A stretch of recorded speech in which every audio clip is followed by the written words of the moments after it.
Ah, Wolfwood. Do you remember when I found those little wolf pups here? Oh, you never let me forget it. But I tell you what fascinates me about a wolf pack is the hierarchy. You've got the leader, the alpha of the pack, right at the top. And then just below it, of course, you've got Beta, and right at the bottom of the pile, poor Amiga. I know, and when you have a hierarchy like that, of course, it can lead to all sorts of trouble and strife. It's like a Shakespearean tragedy. Well, it's a thriller, that's for sure. More of that a little bit later, but here's what's coming up on today's programme. A young female suffered terrible injuries in a vicious family feud. These wounds are getting a lot worse. I think we seriously have to think about euthanasia. Kate invited a friend for an experiment in monkey drive-thru. Ken, good luck, mate. I don't think you stand a chance. If that was human skin, that's now got a chunk taken out of it straight to A&E. And to ward off a deadly disease, it's medicine time for the park's mob of meerkats. If I had the choice to pick between doing this with the meerkats or the lions, I think the lions would probably be more cooperative.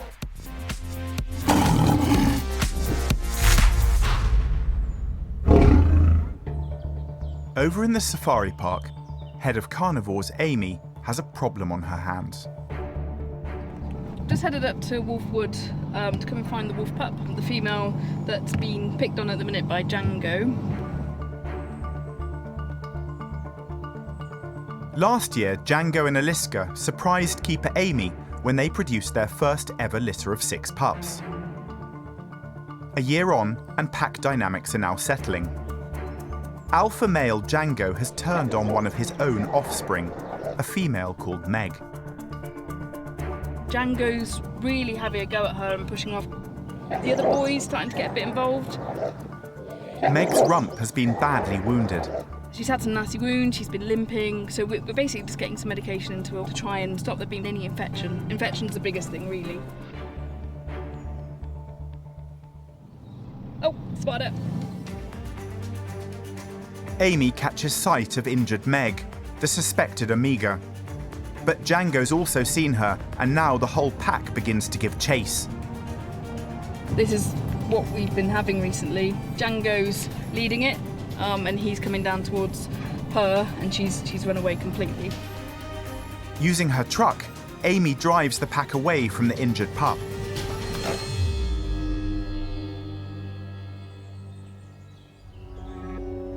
In the wild, a leg injury would mean a wolf couldn't keep up with the pack when they're hunting, and would get left behind to die.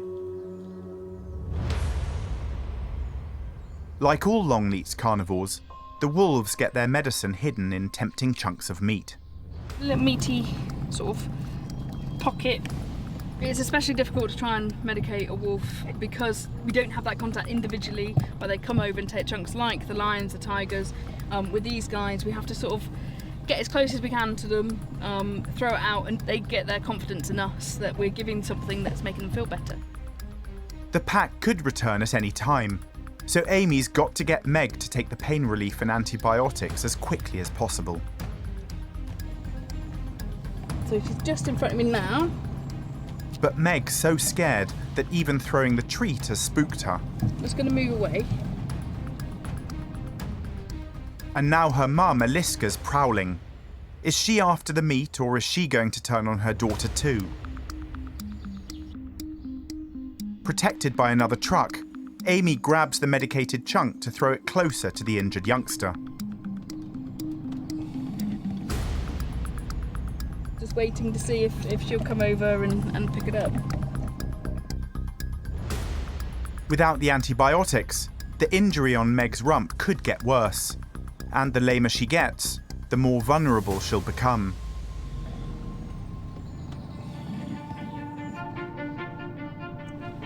But suddenly Meg's disappeared, and so too has the medicated chunk of meat. She's either come over and got it, and eaten it without me seeing, or a crow's come down and taken it, because none of the other wolves have come down anywhere near. But the pup could have got it before one of the clever crows. Amy can't risk a second dose. The antibiotics, we don't ever want to double up on that at all. If you give too much, it can give them issues internally. Meg's injuries won't get any better without medication, and with the rest of the pack on her tail, the situation looks bleak for the young wolf pup.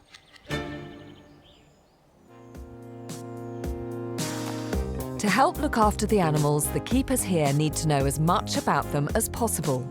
Over in Jungle Kingdom, there's a very important question that needs answering about another youngster. Today is a really special day. Bring her in, Kat, because I have had a crush on this little one for a very, very long time. This is a baby giant Anteater. And you've called her Bella, haven't you, Kat? I have indeed, yeah. Where did the name Bella come from? Obviously, she's beautiful. She is indeed. It's a mixture of my niece's names, Beth, Isla and Anna. Oh, how lovely. But there has been a little bit of confusion, I gather, over Bella. Tell me what's been going on. So what we did is we sexed her at 3 days old. We saw she's a female. Right. But she's getting to the stage now where she is very much more developed. Yes. And so we want to have another look to check we've got the sex correct. It's difficult at times because there's certain little aspects that you can tell if it's a boy or a girl. Yeah. And without that closer look, we don't know. I can't remember ever being so smitten by a little one. But in animal keeping terms, anteaters like Bella are classed as being just as dangerous as big cats and wolves. Now, obviously, let's keep her with she at the moment. She's getting quite big. And as far as you're being able to handle her, when will you stop? These guys are a Category 1 animal, so they're lions and tigers, basically, in our arms right now. And why that? Because, I mean, they seem so soppy and sweet. They do indeed. It's the claws. Yeah, the claws are absolute monsters. They don't have any teeth, but their claws are just, they can rip termite mounds and anthills apart. Yeah. So the minute she gets any bigger, we won't be able to do what we're doing right now. Right, so that's why it's important, as you say, to absolutely clarify what sex she or possibly he is at this very point. Very much so. Well, it's finally the moment of truth. If you kind of take her weight on, I'm obviously your doing this torso only there. for professional reasons. And what I'll do is I'll just hold those claws. Yeah. All right, Poppet. Hello, my love. What do you think? We've got a boy. Oh, Bella, what are we going to do with you? So, big question is, are the nieces going to now lose out?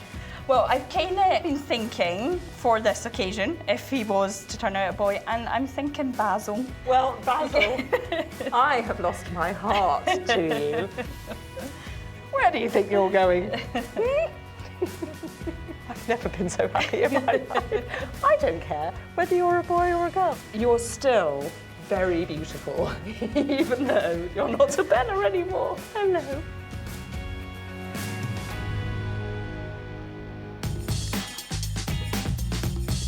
Now, from one young lad to a mob of them.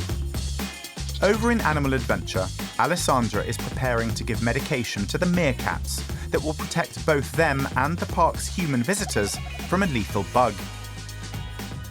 It's caused by a parasite, can be unwittingly brought to the park by cat owners, and is known as toxoplasmosis. To most people, it is harmless. It can give you flu-like symptoms, it can last up to 6 weeks, but certain people it can be really, really dangerous. And one of those cases is if you're pregnant. It can be deadly for these little fellas too. Alessandra's in charge of keeping them and their human admirers safe and sound. We do preventative treatment to make sure that our animals are completely clear, because they are in an environment where they do come in contact with lots and lots of people. Toxoplasmosis is such a risk to the 25 meerkats here that they need preventative treatment every 6 months. 1 dose every day for a week. Today it's the boys that need treating, and Alessandra and Charlie know just what fun and games they're in for. Never judge a book by its cover. The meerkats, they look cute, they look fluffy, they have these innocent faces, but they are definitely one of the feistiest animals we have up here. Meerkat bites can be pretty intense. They do have the ability to bite through small bones, such as fingers. Hey, boys.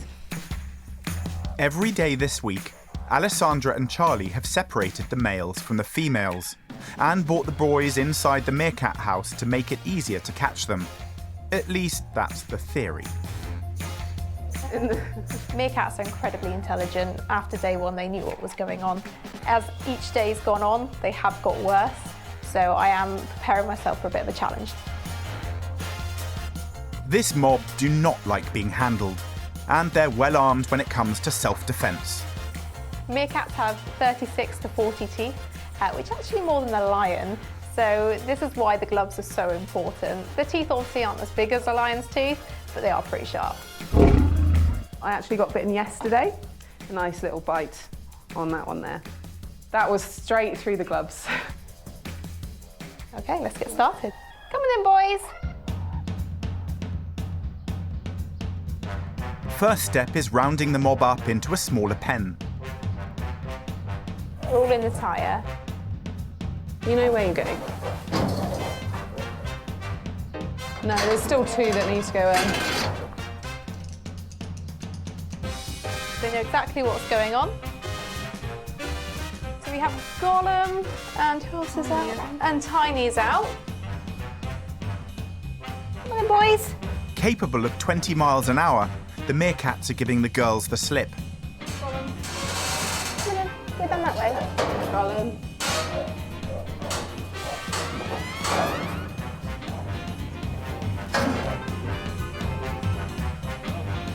Come on, Tiny.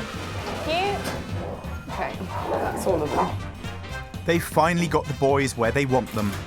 But will these meerkats play ball when it comes to taking their medicine?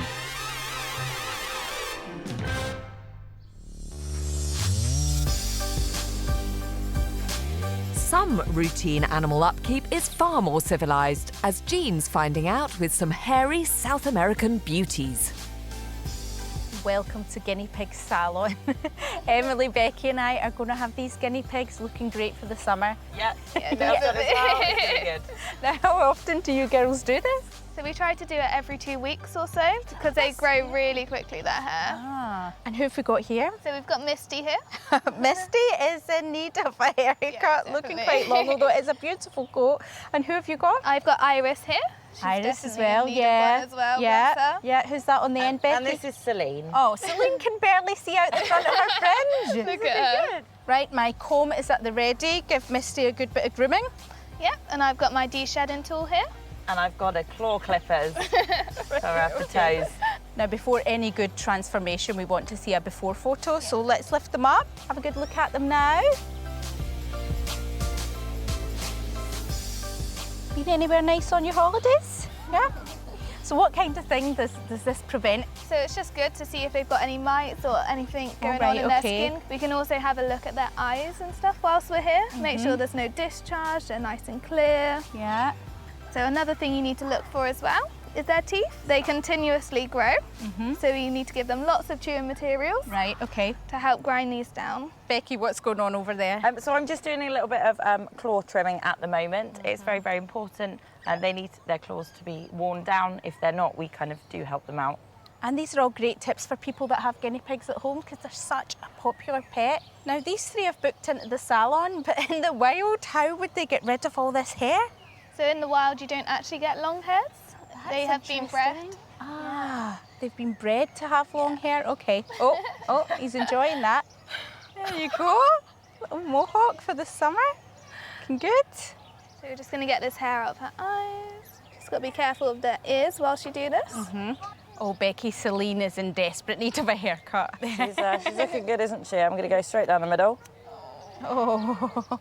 Lovely. So while I'm doing it, although I am hacking quite a lot, I just need to make sure none of her little whiskers around her mouth gets cut as well. You've got to be nice and careful. Right, makeover's complete. What do you looks think, good. girls? Looking good? She looks gorgeous, Jean. Oh, I'm so glad I got to do that. It's time for the after photo.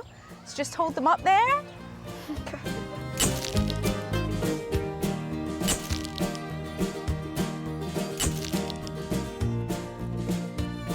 And they look exactly the same.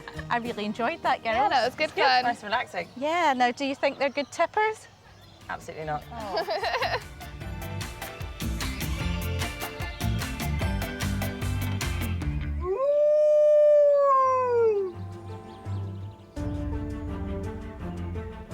Back in Wolfwood, the trouble in the pack has reached crisis point.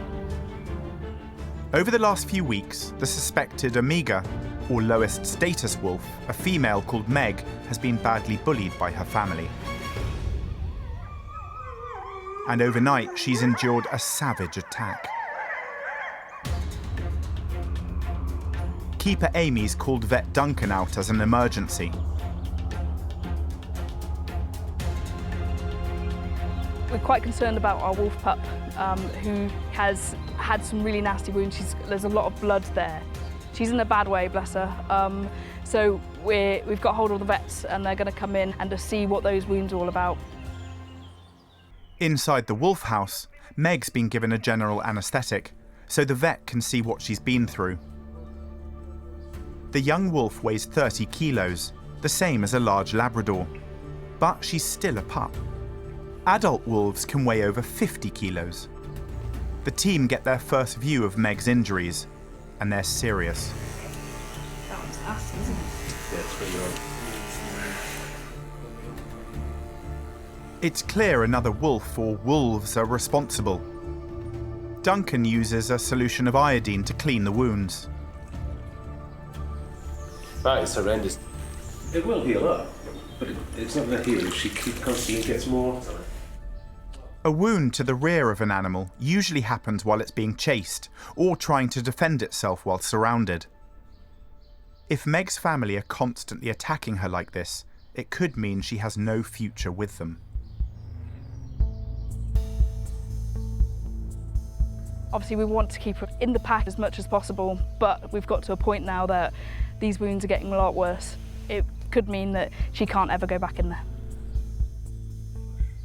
For the time being, getting her back on her feet is the priority. Wounds like Meg has suffered often lead to infection, because the attacker's bite forces bacteria deep under layers of skin, making it hard for the injured animal to keep the wound clean.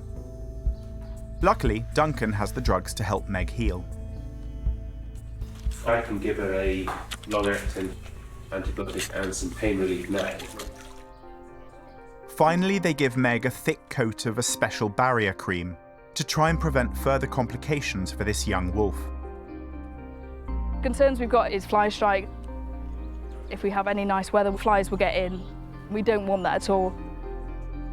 Fly strike is a horrifying condition that can be fatal for pets as well as many of our favourites around the park. Flies lay eggs into a wound, and when they hatch, maggots begin eating the animal's flesh, causing toxic shock that can kill in hours. They've done all they can for Meg.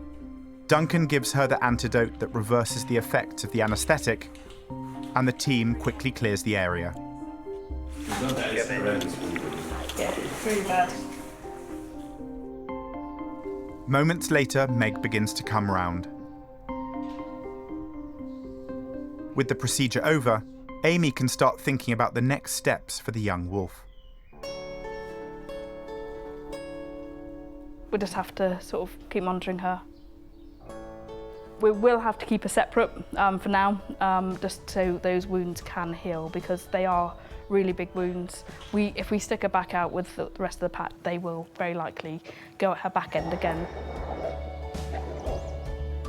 But removing a wolf from its pack comes at a cost. If we keep her separate for too long, she'll never go back in that pack. Getting her back into a pack of wolves that don't want her in there, that's a difficult thing to do.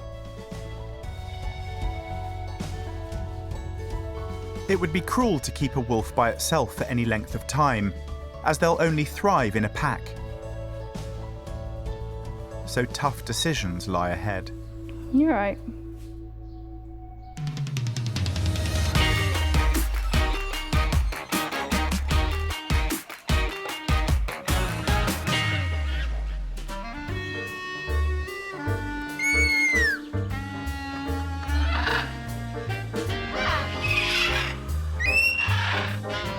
Meet Rio, the tearaway teenage cockatoo who causes nothing but trouble. Rio is the bane of my life in Amaventure. He is an absolute little horror. If there is mischief to be had, Rio is involved. Rio has done this all by himself. He's even got into the concrete wall. This 12-year-old rescue bird came to the park back in 2008. And when he's not busy undressing his keepers, he just loves being the centre of attention.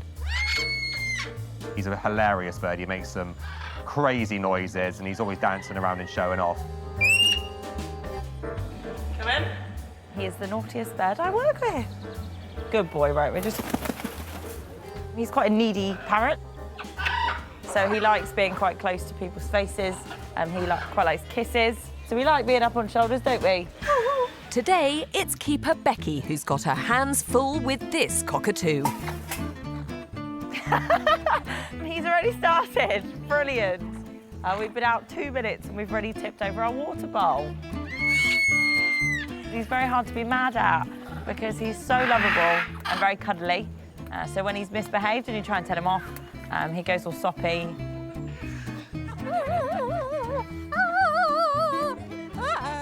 Oh, hello. He's absolutely bonkers. Come on, come here, please. You are so naughty. Yes. Just what do you do with a bird like Rio?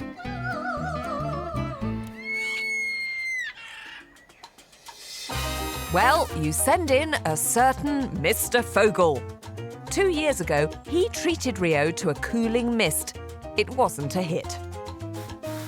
Rio, you're not sure about that?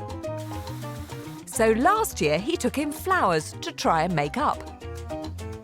Rio, you can't leave yet. Please don't. Please don't do this to me, Rio. But Ben's nothing if not persistent. Meet my frenemy. I think it's fair to say, Becky, that Rio and I have had a fractious relationship over the years. Just a little bit. I think I put it down to the time I gave him a shower. I don't think you came back from that ever, really. I'd like to try Yes. and mend your relationship. OK. How are we going to do this? With food. Through the stomach. Of That's the best way. Yes. So I have some treats. Yes. Variety. Can I have a little Yes, look of what we've course. got in here? I see a date, I see some pineapple, I see a strawberry and an almond. Yes. So yummy, yummy things. I don't think you can go wrong. OK. We're going to try each of them. OK. See how he reacts. He may love you forever. OK. So first of all, I'm going to try my strawberry. Just teasing you, Rio. Look at his eyes. He's like, I hate you. OK, try that. What do you think? OK, I think that's success. We like the strawberry. So, well, I think it's fair to say the strawberry is going down very well. I don't want to ruin this bonding that's going on. So I'm going to leave Rio to finish the strawberry. Eat as much as you want, Rio. I think one of the reasons I love my relationship with Rio is it's symbolic of all of your relationships with all the animals across the park. You have to forge some kind of friendship, even if you don't see eye to eye. 100%, and it varies with each species. Parrots is very slow. It takes a lot of time to get them to trust you. We finished the strawberry. Rio, I've got some delicious pineapple.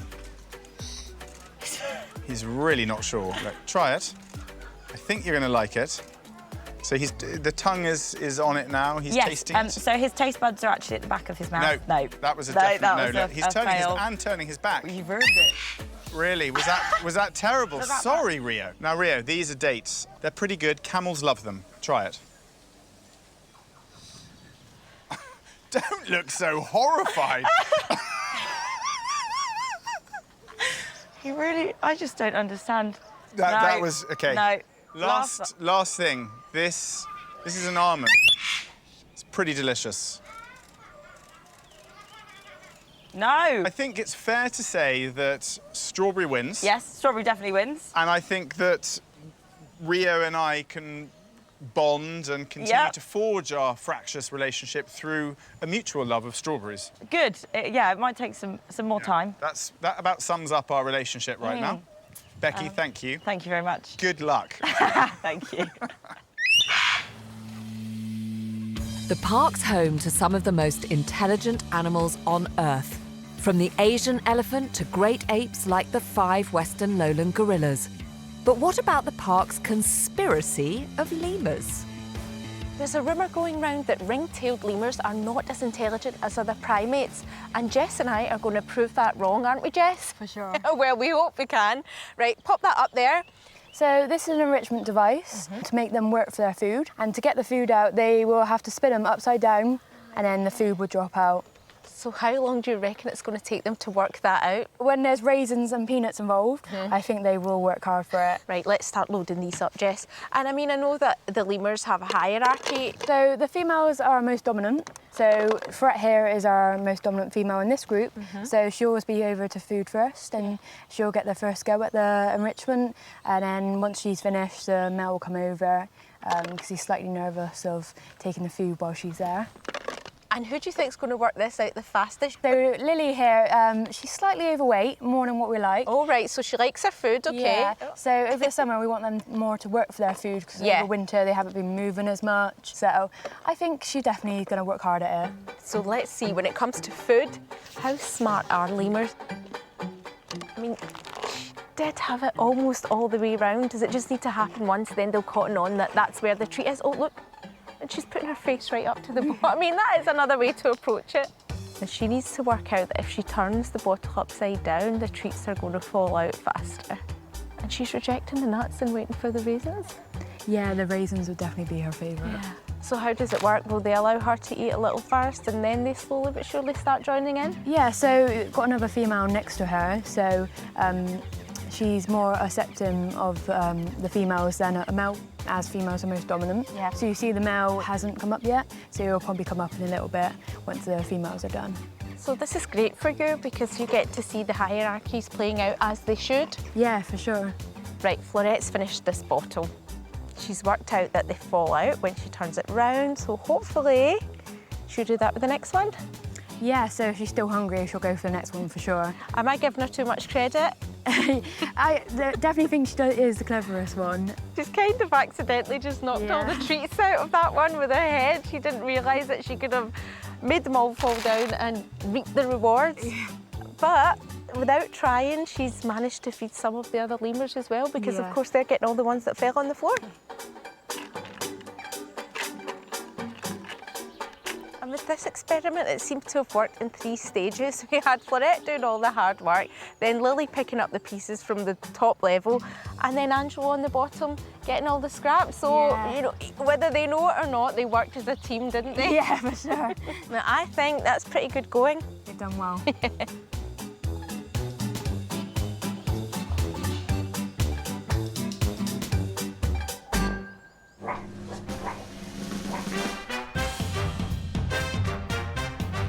Back now to the Meerkat roundup.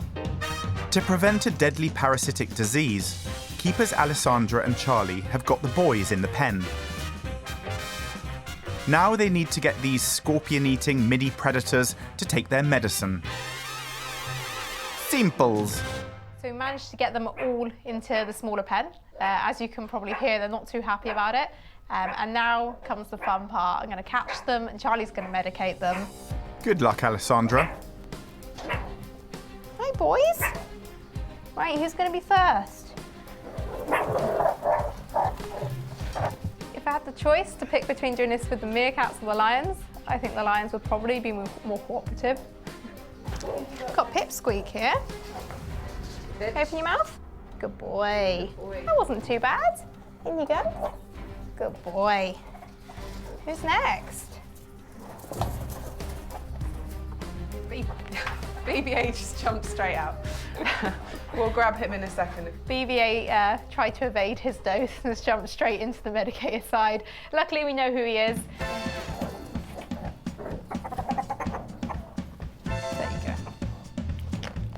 Swallow it. Let go. Thank you.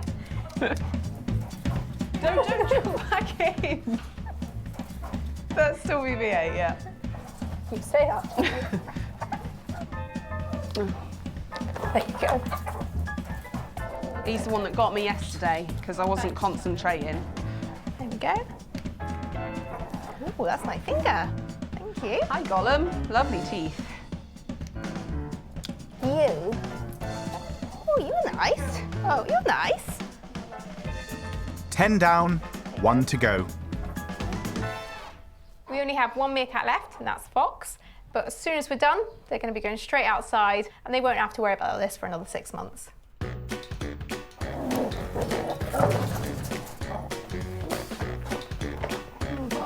Last one. Good boy. In with the others. There we go. You ready to go outside? All done? All done. Just need to get BB-8 back in. Medicating over, it's back to the enclosure for this amusing mob. Until next time.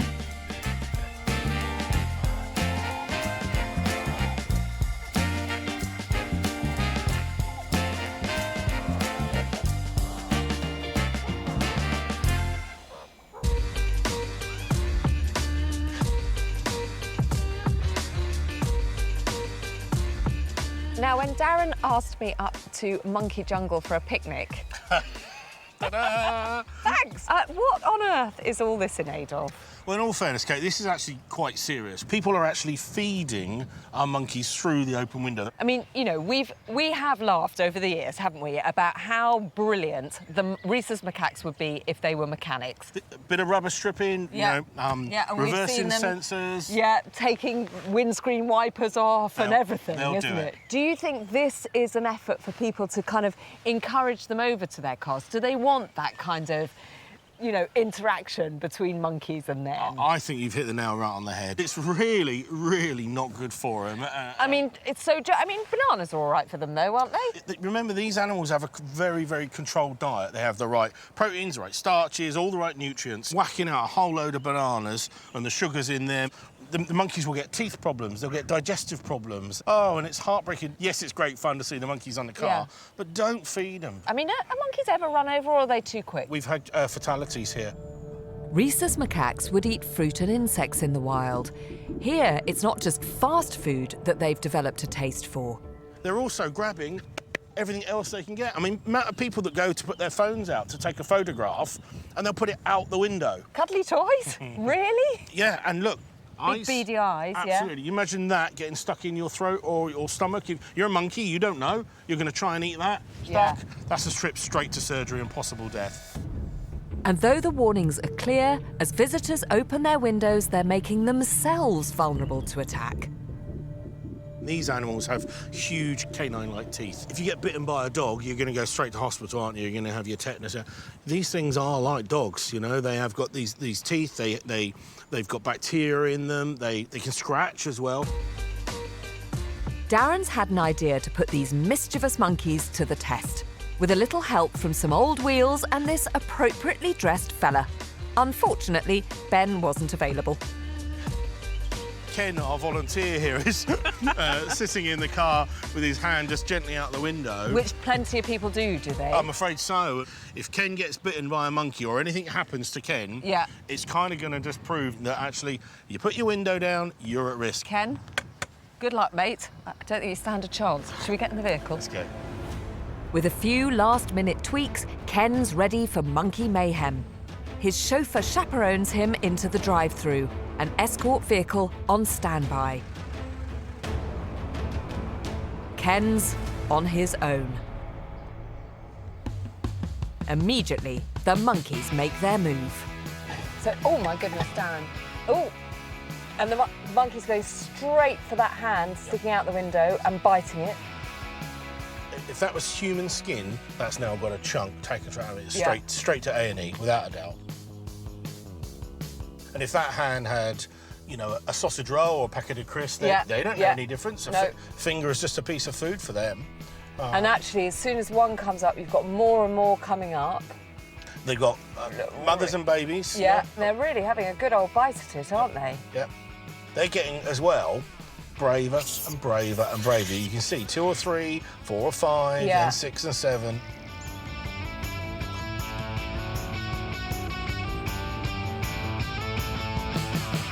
In the wild, groups can number over 100 individuals. They have to fight. Every day is a bit of a battle. You chase away the other males, you have to defend against predators, you have to scrounge and grab every bit of food that comes along. And that's what's happening, you know, and they've evolved for that.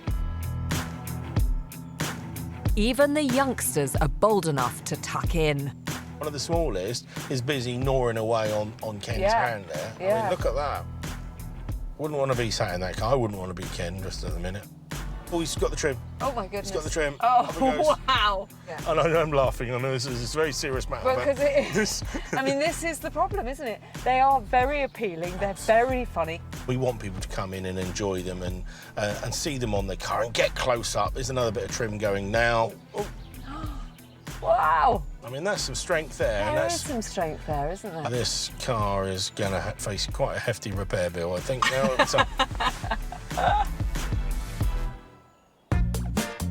After 20 years of coming to the park, I still find the havoc this gang wreaks hilarious. But the scars on Ken's hand prove that these are wild animals who aren't fussy about whether it's a finger or a sausage roll on the menu. With Darren's permission, I can just open this window long enough to say to you, please don't feed the monkeys and don't let the monkeys feed on you. Cheers, Ken. Now close that window.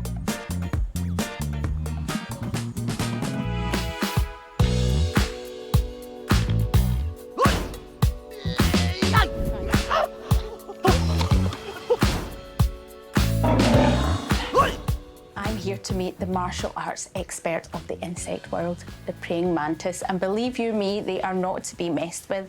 Isn't that right, James? Oh, completely. They are incredibly formidable, yeah. So this is an African mantis, so they're... Have a hold? Yeah, definitely. If you just pop your hand in front there. Yeah. There we go. So these guys are some of the biggest species in Africa, as you can see. Yeah. So these guys eat pretty much anything that they can get their claws on. They've been seen eating birds. Now, hold on, something this size can take down a bird, come on. They can eat birds, they can eat small snakes, small frogs. It's all to do with these front limbs. They are incredibly powerful. And I don't know if you can see that, but they are razor sharp sort of spines in there. So once an animal is locked in that, that's it. They cannot get away. And then what do they do once they've got the animal in their clutches? So the praying mantis does not kill. They don't kill before they eat. They just hold on to it and then just start snacking. So the animal is completely alive when these guys start going to town. It's pretty dark. So what she's... It's amazing that she can... towards me, James. She's just looking around. She's fine. If you just put your hand in front of her, they are some of the most fascinating insects I've ever worked with. They really are. And where does that name praying mantis come from? So it's all to do with how they hold those front limbs. They sort of hold them like that when they're resting. Yeah. So it looks like they're praying. Looks like they're praying. Tell me a little bit more about the body as well, because that's quite unusual. So yeah, they are pretty much perfectly adapted for just sitting camouflaged. These guys can stay motionless for absolutely hours. It's really all their eyes that does most of the work. So they have these two large sort of compound eyes either side of their head, but they also have 3 smaller eyes in between those compound eyes which judge light. So they've got 5 eyes? Yeah. Yeah. So their eyesight is incredible. They can see completely 360 degrees. And she's done it a few times already, but she's actually turning her head. She's sort of wobbling back side to side. She's trying to judge this distance. She's trying to figure out how close this is. A reasonably small insect, but quite threatening, close up. Incredibly powerful. Yeah, they're just perfect killing machines. So the martial art experts of the insect world they're known as, now I can see why with these front legs. They are insanely fast when they strike. They have an entire discipline of kung fu. It's all about patience and precision, which perfectly embodies what a mantis is, really. The black belts of the insect world, surely, James. Easy, yeah, completely.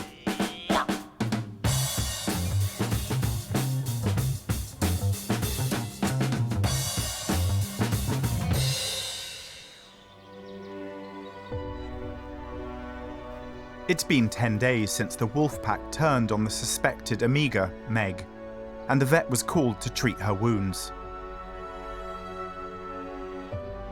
The exciting arrival of Django and Aliska's first litter last year signalled the beginning of a great new pack of European wolves. The rest of the pack have actually been quite united and getting on how a pack should. Isolated from her family, young Meg is recovering. But she's been so badly bullied, Amy's decided this is the point of no return. Heartbreakingly, the team have had to separate her permanently. Now Amy and lead keeper Eloise need to decide what the future holds for this young pup. Meg, you gonna come and say hello? She can be a lone wolf for a certain amount of time, but she can't be like that forever. So, ethically speaking, on welfare grounds, it's not nice for her to be on her own. Perfect solution was if we could find another collection. I think she's definitely got chances if there was somewhere that wanted her, but I think it's quite a slim possibility. The team must put the pup on a list of animals that need rehoming. This could be Meg's only lifeline. I think it's worthwhile putting on the available list and just seeing what's out there. But don't know with these things. Sometimes it's perfect timing and someone's like, yes, I want a certain animal, and other times you could be waiting for absolute years. The alternative is a keeper's worst nightmare. The one other option is euthanasia. Meg is basically part of the family. Having to consider euthanizing one of your family members is obviously a horrible thought. We've seen how bad those wounds are. Yeah, and they're awful. If no one comes in quickly and goes, yes, we want a female wolf, Yeah. I think we seriously have to think about euthanasia. As difficult as it is, that is really where we have to go. It's a really slim chance we're going to find another collection for Meg, but I really, really hope that we do.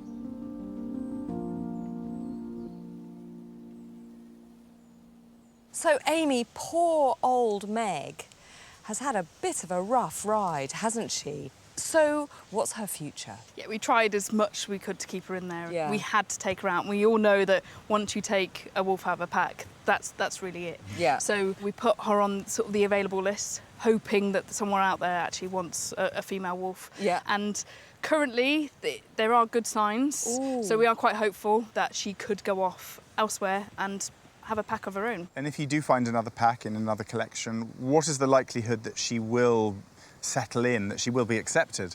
I think that's actually very positive, because it turns out that she wasn't the Amiga, which we initially thought. Yeah. And we think that she was actually vying for that alpha position. Right. So the early signs are that there is a collection that could take her. And that would be bringing a male and bringing in Meg, and then them coming together. And then them establishing their own pack. Yeah. Well, fingers and paws crossed for Meg. Definitely. We will keep following Meg's drama as it unfolds. Sadly, we've run out of time, but here's what's coming up on the next show. One big cat on the attack. If he can damage a car, what he could do to a person is unthinkable, really. Monkey business with macaques. Look at that little cheeky one. He's trying to move the whole rope swing. Capsize it. 3, 2, 1, go! And Kate's boot camp Let's give him a shout, ladies and gentlemen. Let's give him some encouragement. for Preston the podgy armadillo. He's done it!